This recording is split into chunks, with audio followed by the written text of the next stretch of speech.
Do you believe they should be allowed in this country under our asylum laws? I have been to the border numbers of times. Yes or no, should they be allowed in if they're simply economic migrants? Everyone has a human right to seek asylum. Is it humane to have Americans have their pay reduced as a result of the competition that's coming? There's actually no evidence that shows that immigration has an impact on wages. Should taxpayers have to pay for shelter or rent for those people that are coming in? Those types of programs are significantly less costly than the programs that we have in the moment. The National Park Service or any other federal agency consult and coordinate with any historic preservation office or council before releasing historic Floyd Bennett Field to be used as a migrant camp. There was no communication with us or the residents of South Brooklyn and Queens. Did the National Park Service or any other federal agency transparently provide the public information about how establishing a migrant encampment would impact Floyd Bennett Field's historic property? Absolutely none. People are upset because we have a lot of hurting citizens, and now all of a sudden, now we have services getting cut because the money has to come from somewhere. And they're paying an exorbitant amount of money, $28.8 million or $27.8 million to set this up.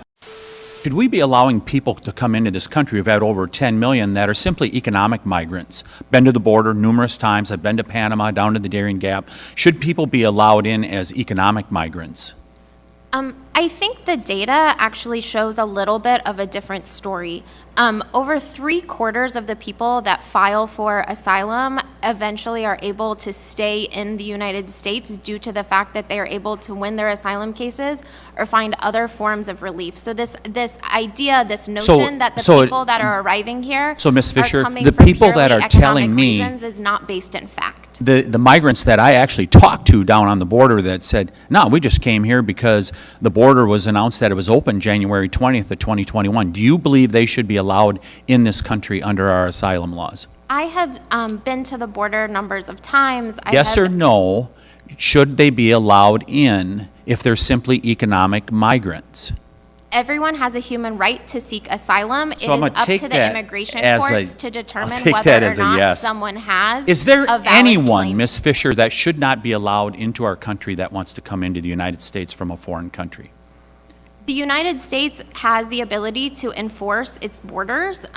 That does not, Amnesty International does not tell any country whether or not they should or should not be able to enforce their borders. So there are some people that should be denied entry into our country? Is that what you're saying? That is the position of the United States to figure that themselves. That cannot come at the expense of the United States' obligations to uphold the human right to seek asylum. You talked about our obligation under international law. Do you believe international law trumps American law? No, sir, I do not, and that is why the United States has long established that seeking asylum is a human right under domestic law. In 1980, Congress passed the Refugee Act. But the law also says you have to prove that you're a refugee, correct? No, sir. The law proves that people have the opportunity to seek asylum regardless of their manner of entry, and they have a process by which they are determined whether or not they have a way to stay. Which is the process of proving whether, Precisely. yes, so it does say that under the law. Is it humane to have Americans' earnings reduced due to illegal immigrants coming to take their jobs? In the last jobs report, half of the jobs that are created here in America in this last jobs report are going to people who are here illegally. Is it humane to have Americans have their pay reduced as a result of the competition that's coming? There's actually no evidence that shows that immigration has an impact on wages. Actually, there is, Ms. Fischer. If you go back to the previous administration, the people on the lowest economic strata, their wages were actually going up significantly. I want to get just a couple other questions in. Should taxpayers have to pay for food for the people you're referencing? Should taxpayers have to pay for shelter or rent for those people that are coming in? Those types of programs are significantly less costly than the programs that we have in the moment. Should they have to pay for attorneys for these people? The right to counsel in court is a bedrock of our criminal justice system, So and they I should. believe it should Should be they have to extended pay to for a those gym facing membership? If a person you're referencing, should they have to pay for a gym membership if someone requests it? I don't think so, and I'm not aware of any such program. We may go, the gentleman's time is out of time, we may go second round. Talk to us about what some of the driving factors are for these families that are trying to find asylum. Thank you so much for the question. As you noted, as of the end of September 2023, there were over 114 million people forcibly displaced worldwide. I think it's important to note that over 76% of those people are actually hosted in low and middle income countries, not the United States. The people that are coming to the United States are mostly coming from countries like Venezuela, Cuba, Nicaragua, Colombia, Honduras, Haiti, as you mentioned. In Venezuela, there is a lack of access to economic and social rights, and the majority of the population there is experiencing extreme food insecurity. So, Mr. Williams, to your knowledge, or Ms. Williams, excuse me, to your knowledge, did the National Park Service or any other federal agency consult and coordinate with any historic preservation office or council before releasing historic Floyd Bennett Field to be used as a migrant camp? To answer your question, which was similar to an earlier question, there was no communication with us or the residents of South Brooklyn and Queens, or any type of historic entity whatsoever. Did the National Park Service or any other federal agency transparently provide the public information about how establishing a migrant encampment would impact Floyd Bennett Field's historic property? Absolutely none. And did the Park Service or any other federal agency seek public comment or even input from local elected officials prior to signing the lease with the city? Negative, there was no such communication at any time. So they basically just ramrodded this through and avoided any kind of, or sidestepped any kind of normal process.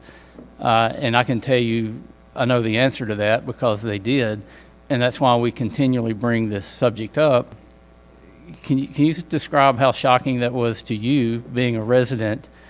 I mean, was this something you ever expected to happen? Definitely no, and to the bigger picture that I do represent 137,000 plus people in my district, and I did have to answer to them. So with not having that communication was very disrespectful to our residents, to our community, and you know, we know what's happening. It's a national crisis, and we understand that. But when there is lack of communication, what we're seeing right now, when we were here before 9 months ago, we're seeing that our community, South Brooklyn and Queens, have become benefactors of a national crisis. Ms. Williams, when you talk to fellow assembly members, do they share the same concerns that you do, or are you just an isolated outlier? Well, you're absolutely right. Very few share this, same concern that I have and a few other elected city council members. And that's why we are here today, to bring light to what our communities are facing before you. Okay, so we're going to start talking to the communities then. Mr. King, as a longtime community leader in New York, has there ever been a time in your life where you've seen New York local government be so indifferent towards the interests of their tax-paying citizens and the communities in which they're supposed to protect? It's pretty rare. I think there are times when they're desperate to move problems out of Manhattan and into the outer boroughs. We all experience that, but this was egregious. So on the grassroots level, what have you seen regarding the outcry related to the usage of Floyd Bennett Field and the extreme cost the city is undertaking to house these illegals? Well, taxpayers in general don't like the amount of money that's being spent, essentially $1,200 a cot per month, and everything that goes with that. But I think people are more concerned about the elements that Ms. Williams was talking about, the impact on the community, the degradation of the park, and the lessening ability of our families to use the park. And I can tell you, as a member of the House Veterans Affairs Committee, I wish that this administration was as concerned about caring for our veterans as they are for caring and spending the money and the investment on the illegal aliens that we are seeing now. Mr. Chair, I see now over in the corner of my eye, the clock, that I have exceeded my time, so I yield back. Well, what do you think, or what action should have been taken prior to moving the 2,000 people to Floyd Bennett Field? Okay. Thank you for asking that question. First, I just want to add that I'm not here to politicize political affiliations, because I won't be here if I did think like that. I'm here to represent my community and this problem that we have.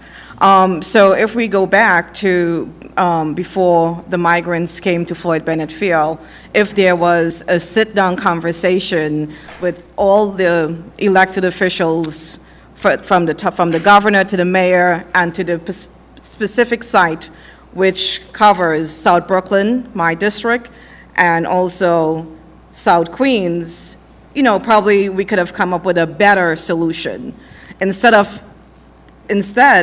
it was just one or two individuals that made that decision, leaving out other local electeds at the table without any answers for their community.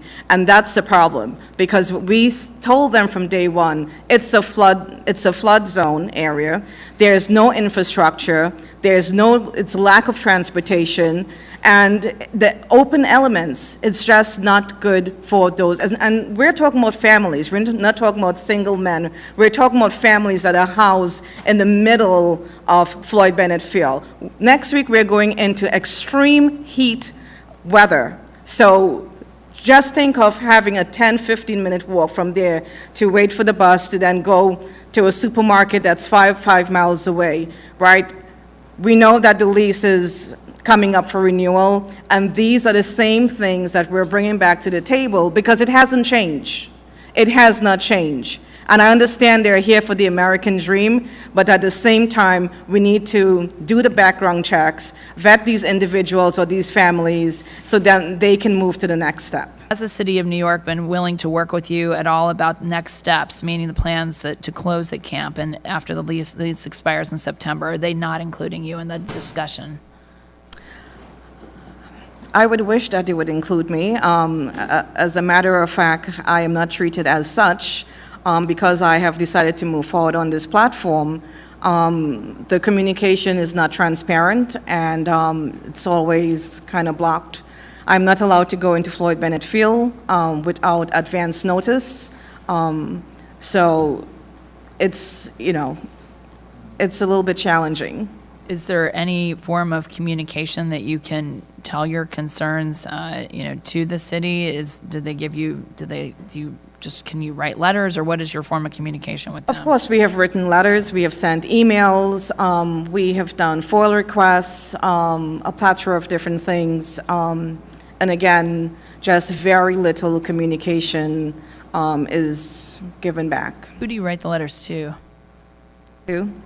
To Our governor, Kathy Hochul, our mayor, Eric Adams, also OEM and other electeds as well, just to loop them as to where we're going. So you can safely say that you feel like your needs are not being heard, your letters Well, are not absolutely, being our addressed. needs are not being heard or met. Thank you. Hence why we're here. And Mr. King and Ms. Morrissey, and both of you, I'd like to hear how you would characterize New York City's response to the ongoing migrant crisis, and I'll start with you, Mr. King.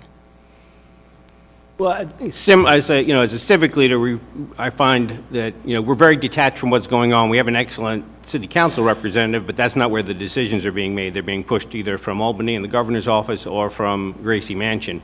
And they're generally unresponsive to the needs of the community, or, try to downplay the impacts on the community because they just don't know what to do. Again, I believe that part of the reason they're in Floyd Bennett Field is that they don't want these problems on the street in Manhattan where they can be seen. So hide them, tuck them into our parks near our neighborhoods. And, we're feeling the impacts, but there's no responsiveness from New York City itself, from the government. Is that why they chose that location of Floyd Bennett Field, because it's out of the way, or? Well, as someone who lives in the outer boroughs, I think that's always our suspicion. Yeah. That if there's a problem in Manhattan, people they don't want to be in the streets of Manhattan, they'll find a way to put them in the edges of Brooklyn and Queens, and without services to support them usually. We know there were there were thousands of arrests. We know that much because when some of the media finally got to the numbers. Do you have any of that information, or is the city stonewalling you as well? Because I put in a FOIL request to get this data when I found out that there were thousands of arrests already made of migrants living in our city. And then when we saw the police officers being assaulted in Times Square, shot in Queens, multiple stabbings that have resulted in death, all right? That's what's happening in the media. Do you have the stats? Has NYPD, because the city won't allow them to cooperate with ICE to deport criminals, has the mayor's office allowed the NYPD to give your office that information? Well, back in January, we did submitted a FOIL request. We did get a response a week ago, and there was no information for them to give to us. But I do know for a fact there was a call on a strangulation that occurred at Floyd Bennett Field. There was some other issues, and those type of crimes are not being made available to the public. And not even NYPD in some cases can even enter the tents. So you have security guards making decisions on what they deem is a criminal activity, or, in that way, which is just madness. So we all know that crime is taking place at these shelters because we're reading about it regularly in the newspapers, right? We're just trying to get a hold on those statistics. And I myself have also been stonewalled, unfortunately, by the city. I put in my own FOIL request after a letter I sent in October was ignored. January, sent in a FOIL request, said that I was going to get the information in May, and then guess what? In May, they told me now August. So they too are being very disingenuous with the public. Mr. King, you are from that area. Could you talk a little bit about the concerns of some of the residents that you live with? And can you also maybe talk about the taxpayers' concerns about having this national park being taken away from them and the cost that this is coming to the city of New York, where you're seeing services cut for the hardworking citizens? Well, I think, across, not just Rockaway, but all across Brooklyn and Queens, people are upset because we have a lot of hurting citizens, and now all of a sudden, now we have services getting cut because the money has to come from somewhere. And they're paying an exorbitant amount of money, $28.8 million or $27.8 million to set this up. Does it concern you, the proximity of this camp to so many in your communities and to your police department's response time? Yes, it does concern me, because if you read in the newspapers and see that our police forces are at low manpower already, and having all these additional forces, all the migrants coming in, it's going to be a huge strain on our first responders. And also, in regards, being a retired NYPD lieutenant, I also feel that, from working actually at that base, aviation, there is also a police site there. It's an emergency service site that our police officers come out. And I also, besides the concern of the crime and the heat from actually doing RMP training there, that tarmac gets very, very hot. So I know that for a fact. It is very hot on that. And as for crime, we're maxed out. There's not enough officers citywide, never mind in the smaller commands. Do you believe that it is the responsibility of Americans, do you believe that it's the responsibility of New Yorkers to foot the bill of individuals coming into this country illegally? Thank you so much for that question.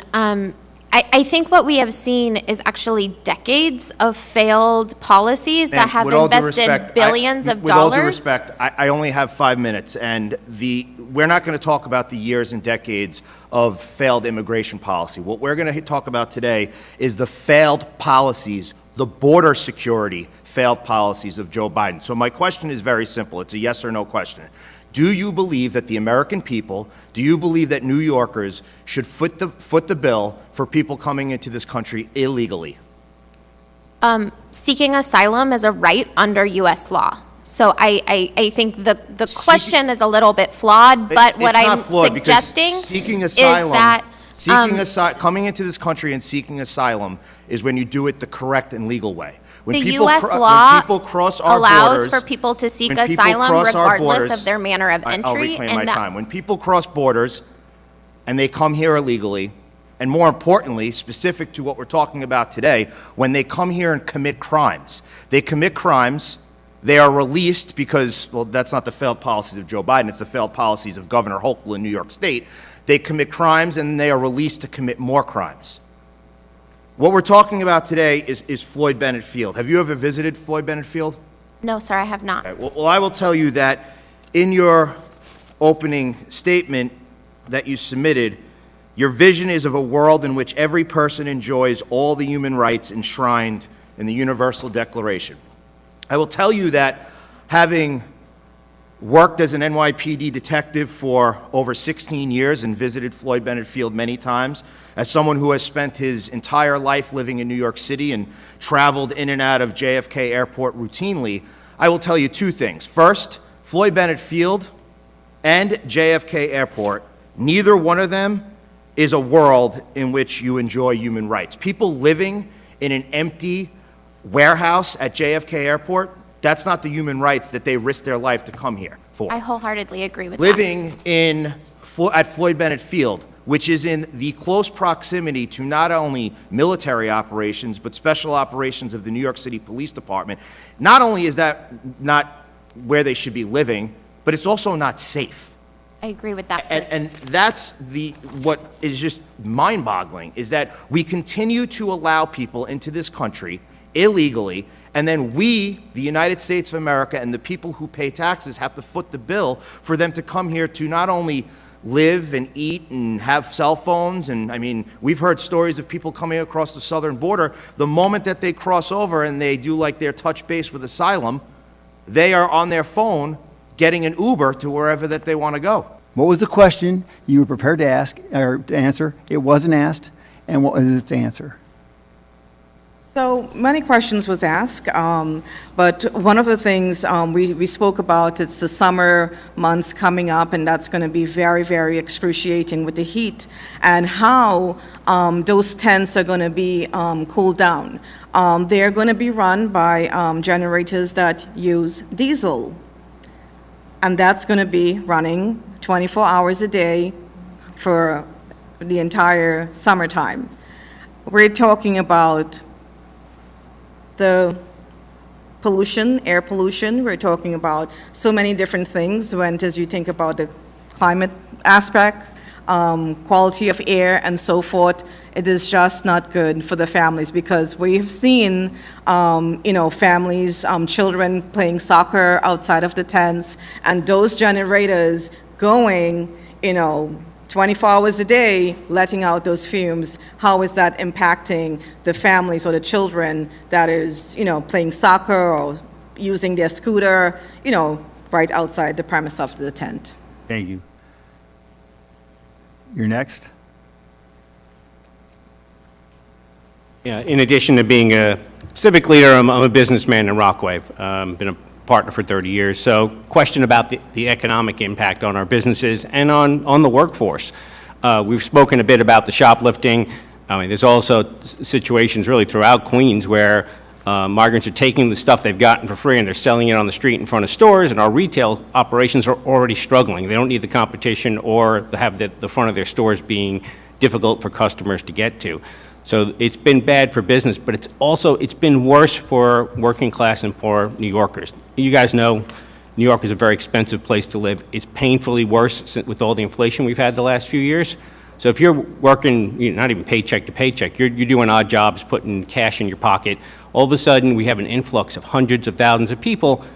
A labor glut drives down prices when we need our workers to be able to get better prices. So you have people who are struggling to get by, who either can't make money at all, or they have to fight to accept less money because, a migrant who's living in Floyd Bennett Field doesn't have the overhead that an American citizen has. And so it's been bad for people on the business side, both the businesses themselves and our working class Americans. Thank you, Mr. King. Ms. Fischer?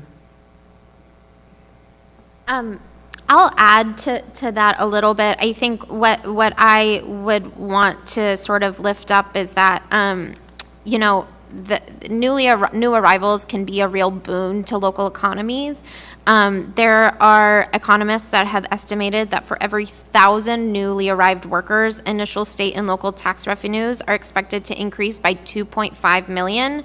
Economists also estimate that a 10% reduction in asylum seekers in a single year would be an $8.9 billion loss to the U.S. economy and an over $1.5 billion in lost tax revenues in 5 years. So I think this idea that, the new arrivals are a drain on the local economy is actually misaligned with what I think mountains of economic evidence is able to show.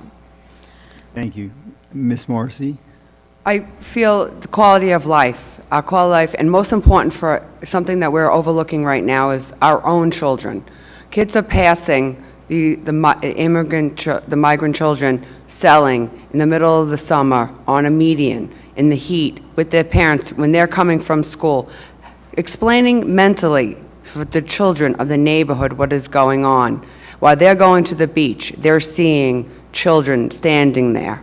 And I feel it's hard for them as parents to explain this to children, the begging and seeing them when they're going to avoid people in the stores and everything like that being rushed, and the parents' fear and feeling the fear that parents are having.